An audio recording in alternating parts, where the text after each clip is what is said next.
Good evening, কি খবৰ সকলোৰে? মোৰ অন্য এটি ভিডিঅ'লৈ আপোনালোকক স্বাগতম। আজি ফুচকা খাবলৈ মন গ'ল, দৈ ফুচকা। মোৰ চিনাকি টিকলা ভাইটি এটা আহিল, সি ক'লে মানে বা ফুচকা খাওঁ ব'লা আজি। কথা মতে কম, ফুচকা লৈ আহিলে, সি কিনি পেলাই দৈও লৈ আহিলে। তাৰপিছত আমি ফুচকা বনোৱাত লাগি গ'লোঁ। তাৰপিছত তেতেলী পানী বনালোঁ, নেমু পাত, গুড়, তেতেলীখিনি অলপ সময় তিয়াই থৈছিলোঁ। তাত ভোট জলকীয়া অকণমান দিছোঁ যে আলু পিটিকাও বনালোঁ। আলু পিটিকাখিনি ভিডিঅ' কৰা নহ'ল। তাৰপিছত দৈখিনি ভালকৈ মিক্স কৰি ল'লোঁ। তাৰপিছত আমাৰ চব ৰেডি, খোৱাহে কথা আৰু। এগাল ফুচকা ভাজি লৈছোঁ।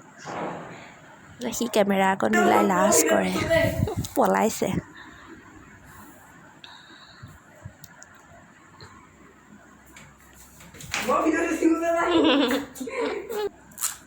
ৰেডি, মই ফুচকা খোৱাত লাগি গ'লোঁ।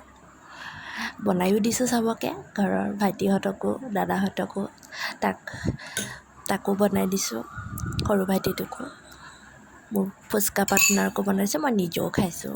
দৈ ফুচকা, দাহি ফুচকা, গোলগাপ্পা, মজা লাগিছে খাই। আজিলৈ ইমানে।